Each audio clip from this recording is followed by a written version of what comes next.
Yeah, maybe. I mean, and again, your intention, because you have all this bone, you think, okay, I got to put more in, but you know, there is such a thing as too much. Okay, so that's enough. You can save it for another side if you want. Yeah, usually I'm not using more than a cc or half a cc to cc in per socket, and you can kind of figure that out. You know, depending on what you want. That's how you buy your volume size. So, yeah, then once we get it beyond the crest of the bone, yeah, it's probably too much, so I'm going to take a little bit out. Now I need a piece of collar plug, please. I believe that Ryan gave us a collar plug. And this collar plug has already been, yeah, you can modify the size as you want it. It's just collagen. And if you could take that out.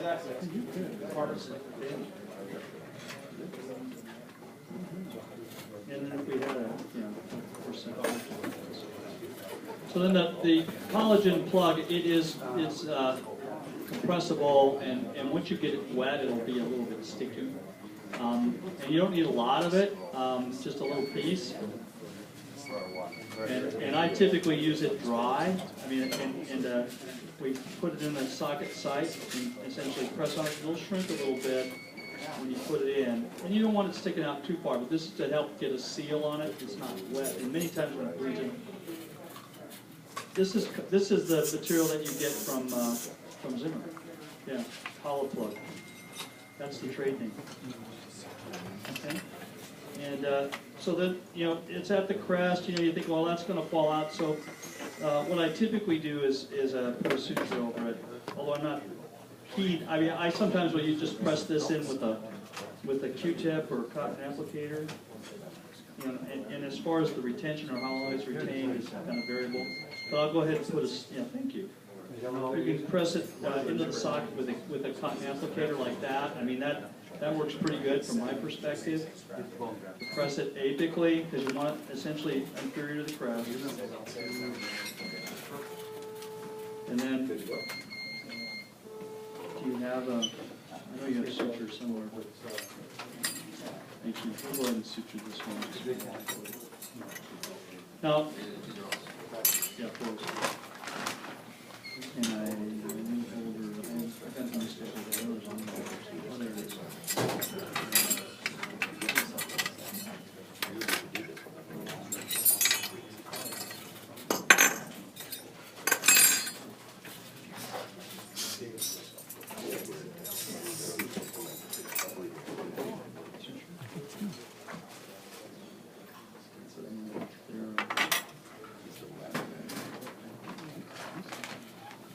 So as far as whatever suits you, it's just like yesterday. I mean, if you want to use chromic, if you want to use vicryl, if you want to use silk, it's up to you. And I just come back and suture the papilli together. So here's my papilli pass here.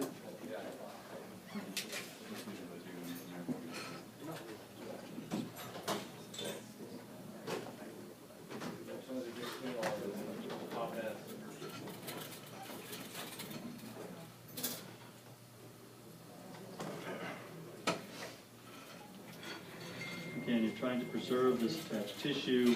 Some people sew across the collagen plug. I'm just trying to make sure that the flap is there, that I've created a reasonable closure. I don't want to compress it too much, but that's probably enough. It does, it's cortical pulse. Yeah, this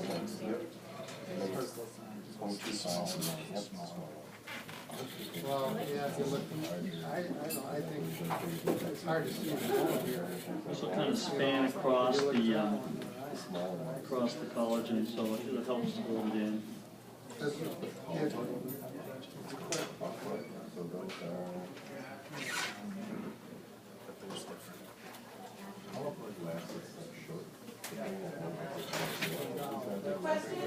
Yes, shoot. Do you ever use like in a situation like that, would you ever use a tissue adhesive just over the surface to kind of protect it for the first? Which really does make You can, I don't, but you can. People have advised that, yes. Do you use that? Sometimes. Yeah, what do you use? I gotta think of the name of it right now. Okay. Yeah. I mean, some people have used thrum and glue. I mean, there are various different. Some people are big on using something like PRP, but you have to draw blood for that.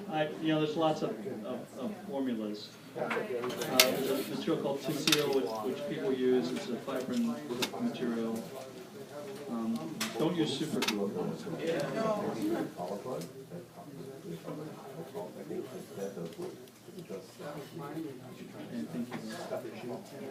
Okay, so that's that site.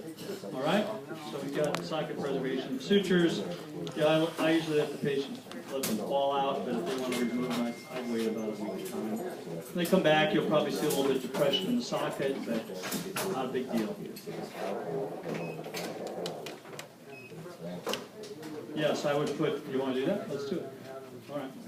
So, Bill, it's mentioned to me, we talked about this, and if it's buried that deep, and if we have this material, if we've done the socket preservation, or even if we hadn't, if we decided there's some mobility with this, we're going to go ahead and put the remainder of our grafting material in that site. So we'll go ahead and, again, kind of shovel it in like we did on the other one. I don't worry about covering the inside head up. I mean, we'll try to get it to preserve, and I don't care if there's bone that grows over it. I know the implant's in there. Yeah, and the space labial lingually, I'm not going to worry too much about trying to press it down there, because I know that will resolve, it will heal. So I'm just trying to cover it up on that floor.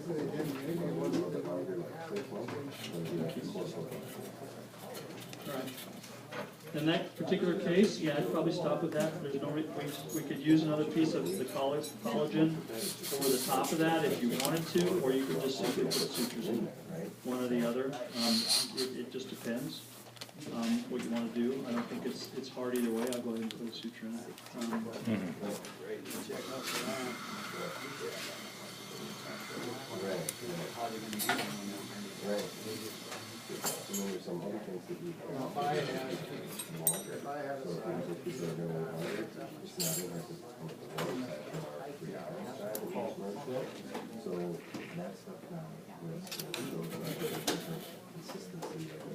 Red articles.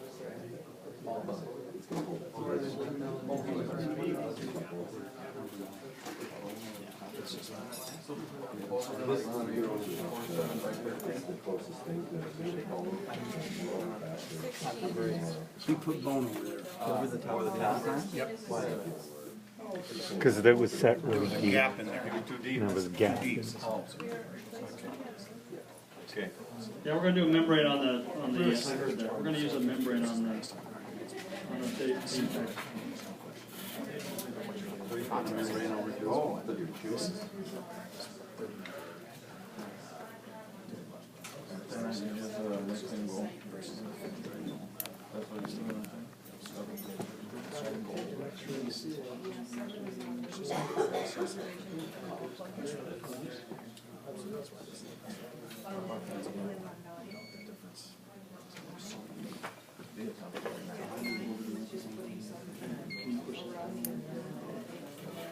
Or you just go ahead and use that. So you just kind of flatten it out.